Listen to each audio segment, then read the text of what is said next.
Friends, Jordan Montgomery here, and we're glad that you've tuned into another episode of the Growth Over Goals podcast. Before we jump into today's conversation, we want to give a shout out to our sponsor, Thompson & Co. Salon and Parlor.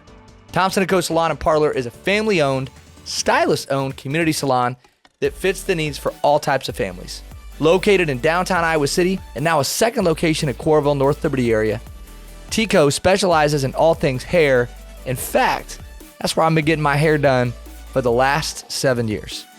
TCO specializes in hair cutting, razor cutting, the most modern color techniques, and high-end hair extensions. As one of Iowa's only inner coiffure salons and Salon Today's top 200 salons in the U.S., TCO looks forward to being the salon of choice for you and those you love. Be sure to call or book on their website today at thompsonandcosalon.com. Thank you, TCO, for all you do for us and our community.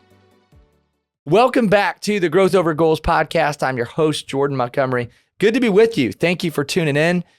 Listen up. If you are an emerging leader, if you're a 20-something, if you're a 30-something, today's episode is relevant for all leaders, but it's especially relevant for the emerging leader. If you're in your 20s, if you're in your 30s, if you're newer to your organization, newer to your company, if you're wanting to expand your influence, if you want to expand your platform, if you want to be more impactful inside your organization, today's guest is going to help us do that.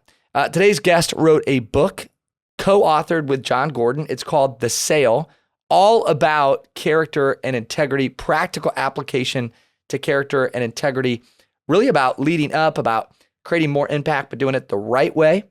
Today's guest is a former Division I football player, quarterback at Mizzou, married to his wife, Erin, two young children, Walker and Kennedy. He is all across America, speaking at various events. Love following this guy on social media, putting out so much positive energy into the world. We actually met 3 years ago. We were both speaking at a virtual event. Just fell in love with his spirit, his energy, his character, and I've enjoyed staying connected ever since. And then he has this new book out. It was new last year, actually, so we're a little bit behind trying to get Alex on our show, but he's here with us today. Our guest is Alex Demczak. Welcome to the show, my friend. Jordan, thanks for having me, man. It's pretty cool opportunity when I listen to your podcast now to be a guest. You don't get that opportunity every day, and so I'm a big fan of what you do, man. So thanks for having me on. Well, it's so fun to think about all the ways in which we're connected, like mutual friends. Even the work that we do is similar. You're a speaker, author. I think about the sports background, your love for sports, and yeah, man, this is the thing that I admire most is like that you're a person of faith, like you wear your faith on your sleeve. You know, you're humble, and I think you stand for the right thing. So yeah, man, just an honor to have you on today, and looking forward to helping some people through good conversation. Yeah, man, I'm so excited to do more together in the ways that we work. I think, as you know, every time I speak in Iowa, I'll randomly text you like, hey, Jordan, how close do you live to this part of Iowa? You're like, nope, I'm like 4 hours away from there. So it's like, all right. So I just keep trying. So one of these days you're going to be speaking in Missouri, or I'm going to be, so we're going to make it happen, right. Get a workout in together or something. But yeah, man, just it's a huge honor to be here.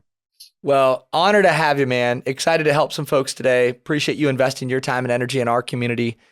And I don't want to steal any of your thunder, but I would love us to start our conversation today. You've got this amazing story about when you played college football at Mizzou that I think the whole world needs to hear. And it's this sort of story about character building and humility. And so I would love just to drop right into that story. Can we do that to kick off today?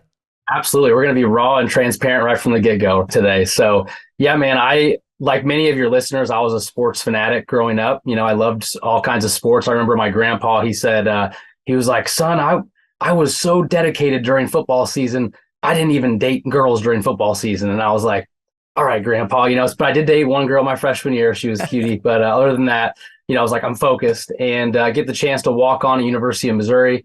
And like you, Jordan, like when you feel like you're in the zone, when you feel like life, like things are going great, it's kind of like you have no complaints in the world. It's like life is awesome, right? You feel invincible. And that's where I was my freshman and sophomore year. We were transitioning from the Big 12 to the SEC. And going into my junior season, you have this very standard this chill meeting with one of your coaches. It's your assistant coach. They pretty much come into the room and say, hey, let's have an awesome year. It's super chill, no big deal, right? That's how it went the first 2 years. And I walk into the room going into my junior season thinking, hey, this is the year that I'm actually going to start moving up on the depth chart, right? I'm feeling optimistic about the year. People have said positive things. I'm feeling good. Well, Jordan, I walk into this room, and when I walk in, instead of one coach being there, there was three. So that was different. And when I sit down at the table, one of the coaches stands up and closes the door behind him. And so, I'm not as you know, Jordan, I'm not the sharpest tool in the shed, but I'm like, this is not, in my mind, I'm thinking this is not a good start to this meeting. And one of the coaches looks right across the table from me, and he's very direct. He says, Alex, I want to shoot you straight. We have over scholarshiped at quarterback. We are bringing in someone to take your spot. And, at that time in my life, Jordan, like football was my everything. It was my identity. It's like, when you say like the jersey defined you, like, yes, it did. And essentially what this guy is telling me across the table is you are not good enough. You don't measure up. And he said, you have two options. Option number one is you're cut. It's like a business transaction. Or option number two is you can stay on as this volunteer assistant, no pay coach. We could use you around here. And he's like, oh yeah, by the way, you need to decide in this meeting what you want to do. And so as you can imagine, my mind is racing. I'm like, how do I even process what's happening, right? And so I just felt in my spirit in that moment to stay. And so I kind of was like, I don't even know what this looks like, but I guess I'll stay on as this coach, whatever that means. And so I said that, and the coaches stood up and shook my hand and walked me out of the room. And I remember walking past the quarterback who took my spot. That was tough. He was excited. I was obviously humiliated, right? And I remember going out to my truck, and I remember just letting loose, just honestly just crying, feeling so humiliated, like kind of for the first time in my life. Like I feel like I had been exposed, or I felt like I'd let so many people down, let myself down. And I was this kid from a small town with all these dreams, and like, this is where my story ends up. And Jordan, that was a tough year. My entire junior season, my entire junior year, I'm making coffee for the coaches. I'm printing off copies of the practice plan in my street clothes at practice, making the other quarterbacks look good, right? And so you talk about, man, being humiliated in a moment. I mean, it's unbelievable. And so the first practice was coming up in a few weeks, and I'm like, you know what? I got to be positive. I got to make it through this thing. And coaches have a big influence. They can have an impact. Nick Saban makes all this money. Maybe I'll go the coaching route. And that's what I thought, right? And so I show up that first day of practice thinking like, you know what? Maybe I've been part of the program for a few years. They'll give me this big responsibility, this big coaching role. I'll get the free swag. I know you wear a lot of nice Iowa swag, right? They'll hook me up with the free swag. Well, I walk in that first day, and one of the coaches kind of barks at me, and he's like, Alex, I want to show you what your job's going to be. And I'm like, in my head, I'm thinking, sweet, man, put me up in the press box. Let me call some plays, right? And he walks over and he hands me this yellow referee flag. And so for people listening, it's like just like a flag that someone would throw, like an umpire, or a referee in football. And he hands me this flag and he says, Alex, we need you in practice to take this flag. And when someone jumps off sides, you're going to take it and you're going to throw it down. And it's hard to visualize over a podcast how this went down, but just imagine me taking a flag and like pretty much dropping it on the ground. And Jordan, the worst part about the whole deal is he like showed me how to do that twice. And I was like, thank you, rocket scientist coach. But anyway, he shows me this whole, I didn't say that, of course, I just thought it, but he shows me how to do this. And I'm sitting there going, okay, what part of practice do I do this? The beginning, the end? And he's pretty much stopped me and said, no. I need you to do this for the entire season. Like, this is your role. And so Jordan, like, I went from being an SEC quarterback to a professional flag thrower in like a moment's notice. But as you and your listeners know, like there's a flag thrower isn't even a job title, bro. It's like not even a thing. And so, man, there's so many more stories I could share, but for the sake of time, my entire junior season was super, super hard. And I'm doing all these small things thinking, what in the world am I doing here? And as a person of faith, I'm thinking, God, you gave me this passion for football. I felt like you gave me the abilities to do it. And now this is what you allow to happen. Like it was this frustration and anger. And so, man, I remember meeting with the coaches that year and saying, hey, what can I do? Is there anything I can do to get back on the team my senior year? And so I remember, just being at practice in my street clothes, running sprints after practice. I remember being in the weight room, doing all these things where guys would even be like, man, like it's cool to see you sticking with it. Why are you doing, all these things? But it was those little encouragements that people gave me during that time that would help me last through those tough times. And man, I mean, just the humility of being brought so low, as Jordan, as we go through trials in life, it's so easy to say, God, why me? But it's like the relationships I fostered during that trial, like even today, years later, are still there because I finally now had time for people. Before I was so busy doing my own thing, and now I'm on the sidelines going, man, how do I add value? Like, this is crazy, right? And so full circle, long story short, my senior year, I get back on the team as a quarterback. We go to the Citrus Bowl. It was an awesome experience, man. It was a great, for any Minnesota fans out there, I'm sorry, but it was a great experience to end my career. But the reason I kicked this podcast off with that story is because I had to learn the really tough lesson in my own life that leadership requires no title, and showing up and being excellent in what you do every single day. Like, it doesn't matter where you're at on the depth chart, where you're at on the org chart. And I think that's my message to young leaders, to rising leaders is, you might be in a position right now and you're thinking, man, why am I here? Like, I almost this entitlement mentality of I'm better than this, or who am I to be in this role? But you never know how you can be used in those roles. You never know how God will use you in those trials, because Jordan, I can guarantee you something. We would not be, I'm pretty sure we would not be on this call if it wasn't for me going through that humiliation, pursuing the type of work that I'm doing today. And now we're here. And I think that's my message to your listeners is you don't know how you can be used in those trials in your life. Man, so good, Alex. And there's so many young leaders that need to hear this story and this message. I think it's Andy Stanley who said the biggest myth in leadership is that you have to be in charge to lead. And I think about two mantras as you share that story. These are two things that you lived out, by the way. The first is bloom where you're planted, right? Like, you were planted in a situation that maybe wasn't fun, wasn't where you wanted to be, but you did that job to the best of your ability. And not that you were perfect at it. I heard you say in a recent podcast, I wasn't perfect in that season. But on most days, I think you made it through and you did it to the best of your ability. You were deciding to bloom where you had been planted, and you were going to be a flag thrower and a coach and a support to the best of your ability, even though it was probably really hard. The second thing I think about is, if you want to have influence that others don't have, you have to do things that others don't do. And I think character is built in the dark, like, it's not a front stage thing. It's a backstage thing. Oftentimes it's the stuff that nobody sees, that allows us to really build our character. So I'm just curious, like, I love this about leadership requires no title. Any other lessons that God taught you in that season that you remember thinking about, or even that you think about today when you look back on that chapter of your life? Yeah, I just wrote down those 2 points you said. So thank you for sharing those. A quote that I still love to this day that kind of helped me get through this time, and I think is great for rising leaders and for all of us. If you think about with social media and all the ways that we can look around today in our lives, we can look at other people in almost a negative way and compare our lives to them. A quote that I love, and I'm preaching to myself as I say this, is comparison is the thief of joy. Comparison is the thief of joy. I think that's a Teddy Roosevelt quote. And it's so true. It's like every moment as leaders that you negatively look around at someone else and say, man, I wish I had the platform that Jordan had, or I wish I had the success that he had. What I'm doing, I mean, it's one thing to congratulate people and encourage them and be happy for them. That's healthy. That's great. But when you take it to a different level and say, man, I'm only going to be happy if I have what Jordan had, right? That's where you get into trouble as leaders. And I think every moment you do that, you actually are robbing yourself of joy, right? You're actually saying, hey, God, you don't know what's best for me. And so I'm going to choose not to feel blessed for what I have. And that's the reality, man. It's like, this, like we are blessed to be a blessing.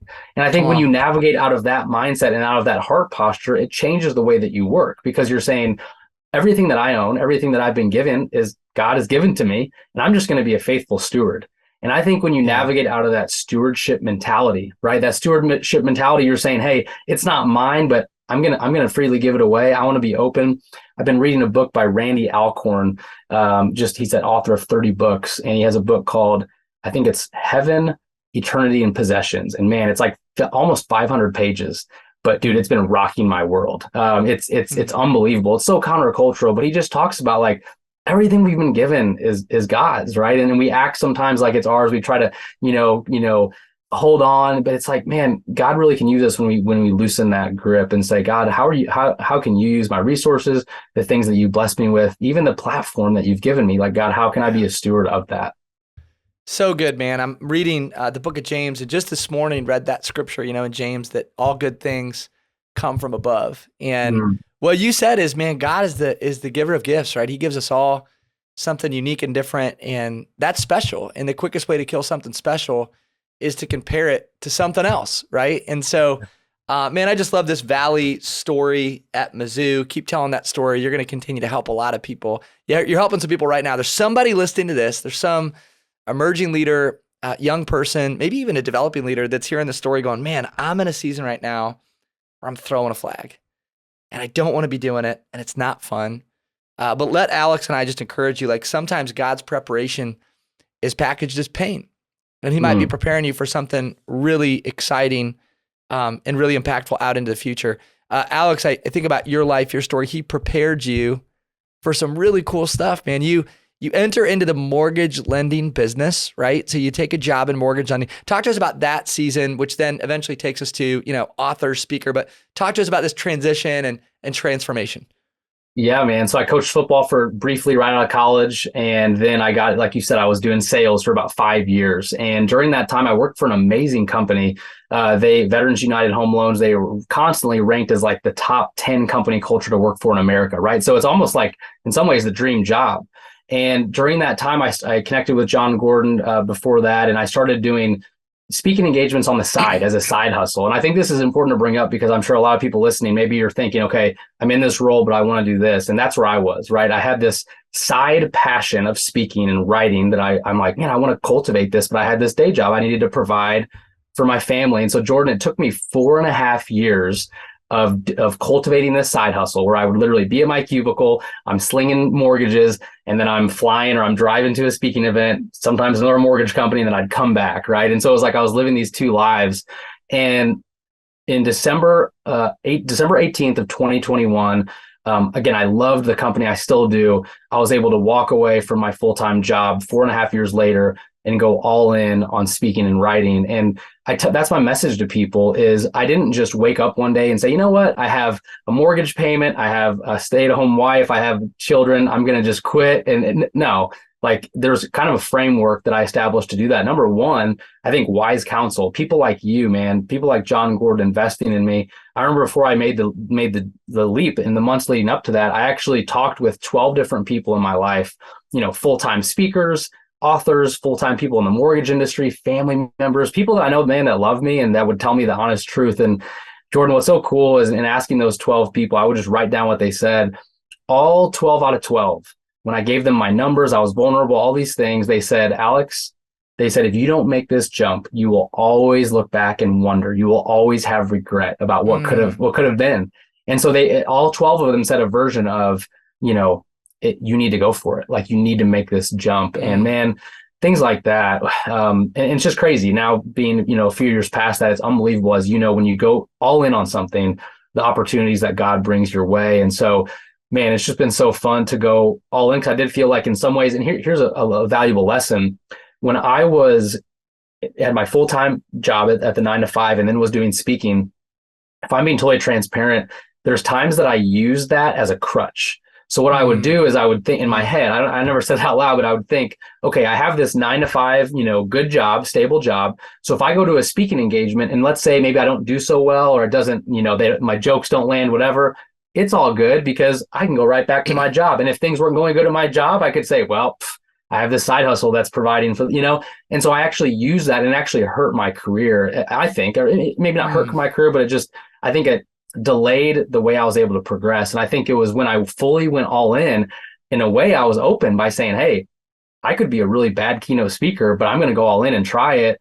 And I just think the vulnerability of that really like the scarcity of like, okay, all right, it's January. I quit in December, January. It's like, all right, where's my next speaking engagement? Like the scarcity of that really caused you to produce hopefully really good content and value. And so that's what I would say to someone listening.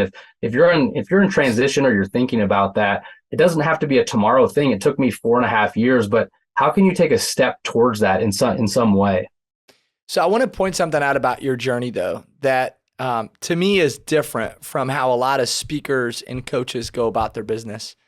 I heard you say, when I was working the 9 to 5, I was speaking and I was out there, man. I was trying to impact and serve, and it didn't matter what the audience looked like or how many people were going to be in the room. And then literally I heard you're on a podcast with John Gordon a little over a year ago. And shout out to John, mutual friend and mentor for both of us. And I heard you say this on that podcast. You're like, you know what, John, like I'm not too good, man. Like if it's a team of 10, like I want to serve, I want to be helpful. So audience, keep this in mind. Here's a guy who's co-authored a book with one of the top authors in the world right now in the personal development and leadership space, former Division I quarterback, has had success professionally, has a beautiful family, looks the part, good communicator, and has enough humility to say, I'm willing to step into different spaces and serve. And I'm going to trust God with that process. People come to me all the time, Alex. They say, man, I want to speak. Like, what should I do? And I would say, well, I'm going to give you some really underwhelming advice. If you want to speak, you should just go speak.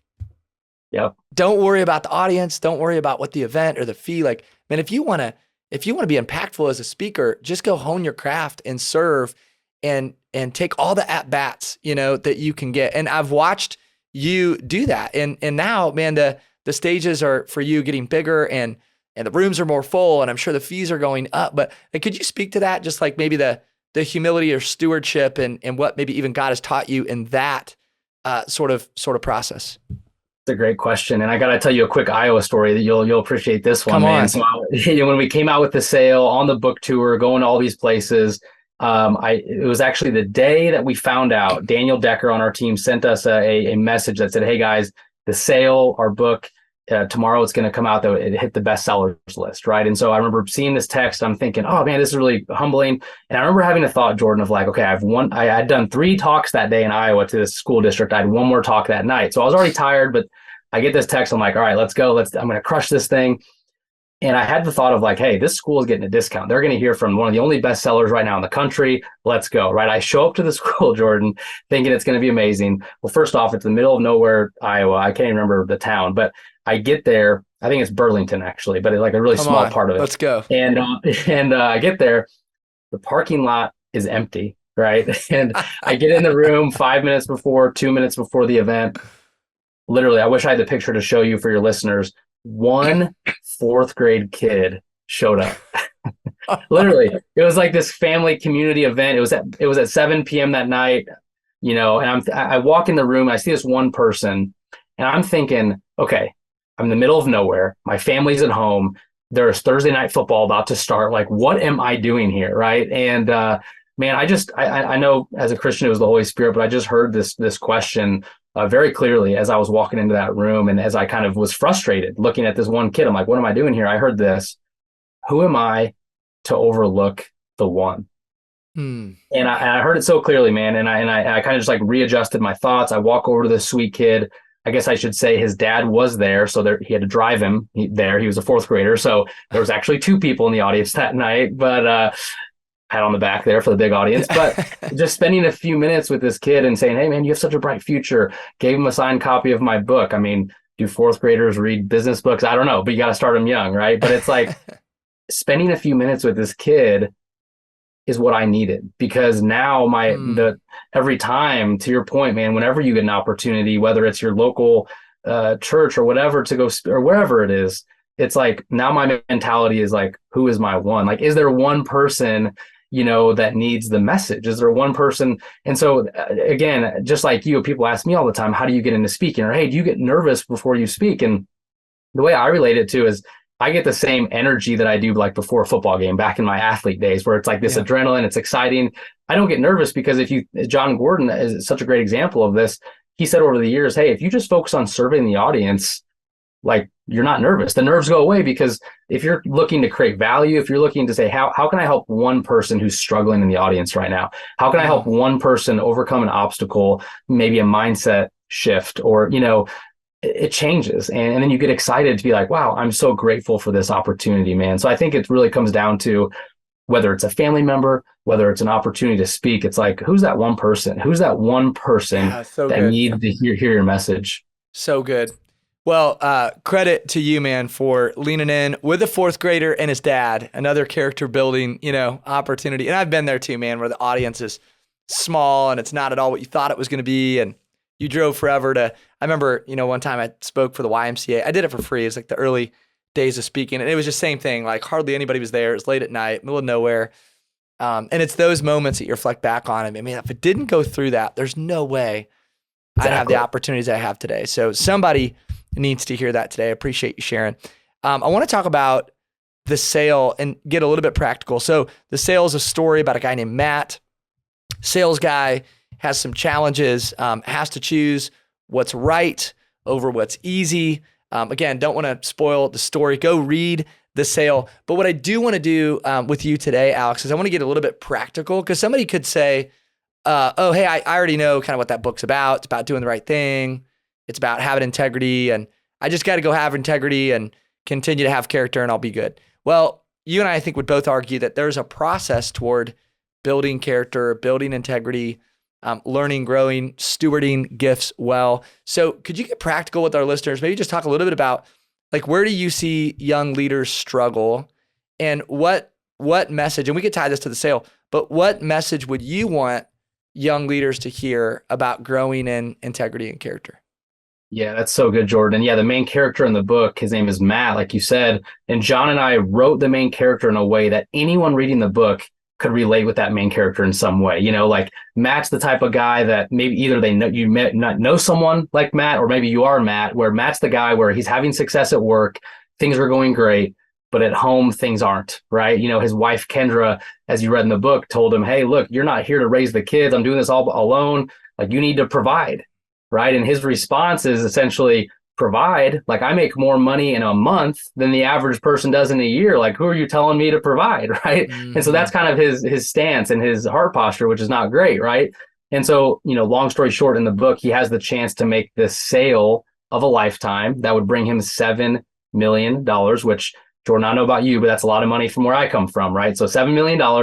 But like you mentioned, the only thing, if they move forward with the sale, they would have to lack integrity in some pretty major ways, and some illegal things would happen. And so kind of the climax of the book is, does Matt and his team do the right thing, or do they move forward with the sale? And so, without telling your listeners here, there's a few principles that get unpacked through his mentor named Randy that teaches him about integrity. Because, Jordan, I think this is what's happening in our culture. And I think we can all see it, especially with, the next generation and athletes, or whoever we're talking about as leaders. There's so much emphasis on talent. Right. When you look to hire that employee, it's like, wow, they're a talented sales rep. They are a talented person. But a lot of times the emphasis is not on character. And I think what's happening is, if as a leader, if your talent is outpacing your character, trouble's coming. Right. And I think we've all seen it, man. And even a quote, just to quote our mentor, John Gordon, he says, talent without character is like a race car with no steering wheel, right? It looks awesome from the outside. It's shiny, it's great, it's fast, but man, with no steering wheel, a crash is waiting to happen. And, there's a song by Casting Crowns, if you know that band, and it's called Slow Fade. Yeah. And it pretty much just talks about how, like the last line of it says, people never crumble in a day.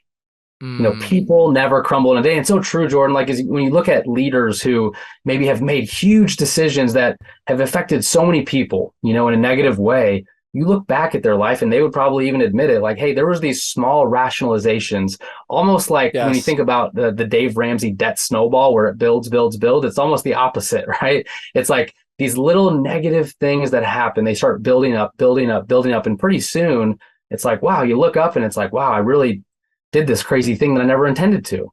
And so I think, Jordan, that's the message of the book is yes, it's aimed at corporate America. Yes, it's aimed at leaders of all, all ages. But the message is this, like, how sad would it be to look back at the end of your career to look back and say, you know what, I made all this money. I was successful from the outside. People looked at me with high regard, but like the people who knew me the closest, and they didn't respect me, and they knew I was a fake person, or I wasn't authentic as a leader. Like, how sad would that be? To quote unquote accomplish these things, to climb the ladder of success, but like we always hear, but then to find that ladder is like up against the wrong building, like that would be so sad. And I think it is, almost, like one of your mentors and friends, John Maxwell. It's like, it's almost, you have to reverse engineer. You have to think, I guess, with the end, I guess that's Stephen Covey, think with the end in mind. You have to reverse engineer the life you want, right?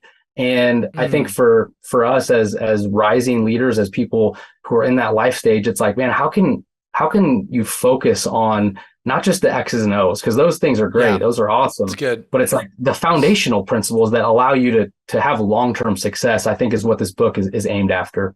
So good. And I think a subtitle for this book could be a question. I think it could be one of life's best questions, which is, what is the wise thing to do? Ooh, that's good. That's good. The Andy Stanley question. What is the wise thing to do? And I think that's what you're pointing toward with readers, right? Is like, hey, I'm not suggesting that, you're gonna have this one decision that's gonna change everything. What I'm suggesting is, if you're not careful, there's a slow fade. And most of life's biggest regrets are preceded by a series of unwise decisions. I think there's so few people that like plan on or really intend on like cheating on a spouse, right? But what happens is they make an unwise decision. They put themselves in a situation, maybe it's later than it should be, or it's darker than it should be, or they're in some venue that they shouldn't be in, or whatever, right? And it's like, man, that's a decision. It's a small decision.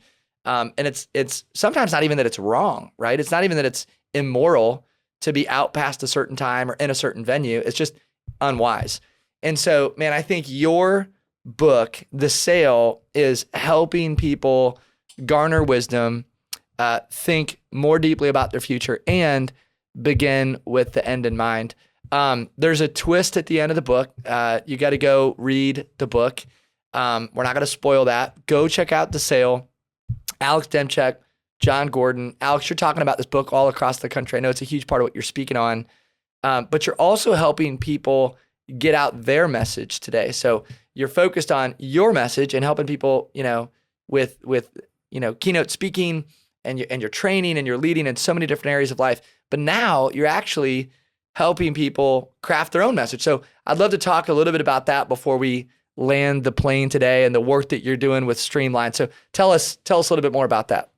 Yeah, man. In 2021, after I quit my full-time job, I co-founded a company called Streamline Books, and with my co-founder, Will Severns. And yeah, what we do is we help people in a 20-week process write and publish their book. And man, it's so fun because we know that not only does every person have a book inside of them, they have a message and a story and expertise to share. And, we get asked all the time by people, hey, do I need to go out and sell 1 million books? Do 1 billion people need my message? It's like, maybe not 1 billion, right? But going back to that one is like, is there one person that could benefit from the expertise in your book? And it's like, absolutely. Just think about the people that you could help with your story. And so, yeah, man, whether it's ghostwriting or editing, design, all the different elements that go into a published book, as you know about, we kind of do all those things in a 20-week process. So it's been so cool for, whether it's people like John Gordon, Heather Monahan, all these different awesome authors, for them to kind of validate what we're doing at Streamline and saying, hey, for people that maybe don't want to go out and get a publishing deal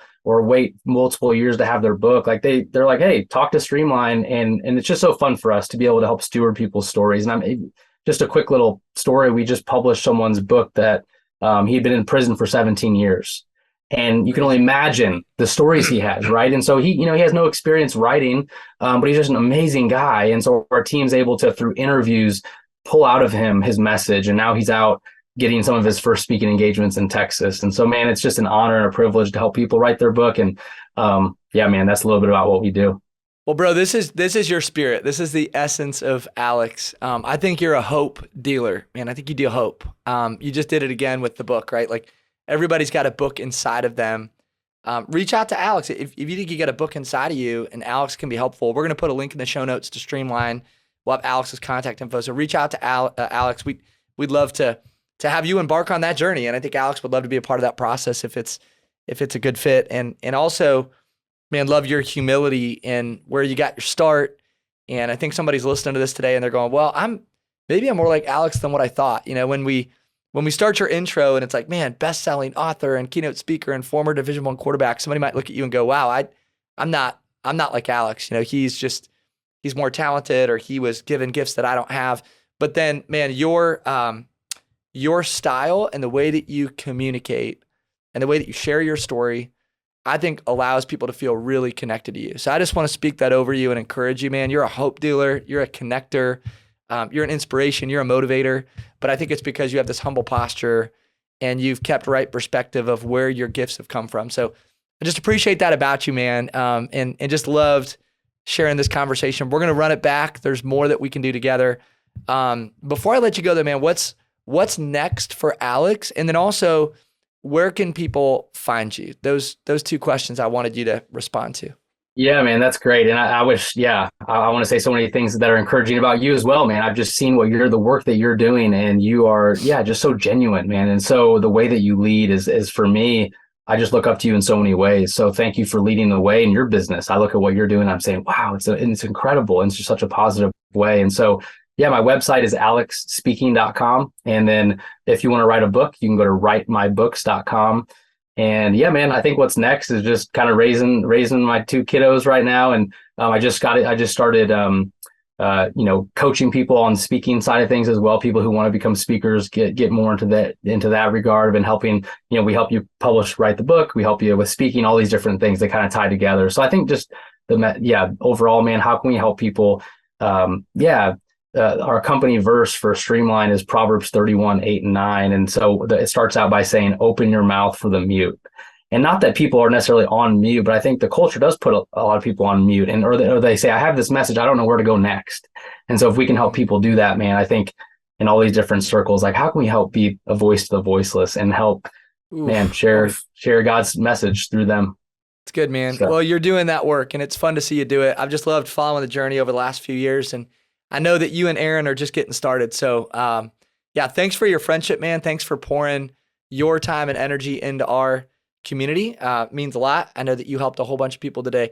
Go follow Alex Demczak. Check him out. We're going to add links to the show notes. So if you want to get in touch with them about writing a book, or if you want to have Alex come speak to your organization, I know he'd love to talk to you about that as well.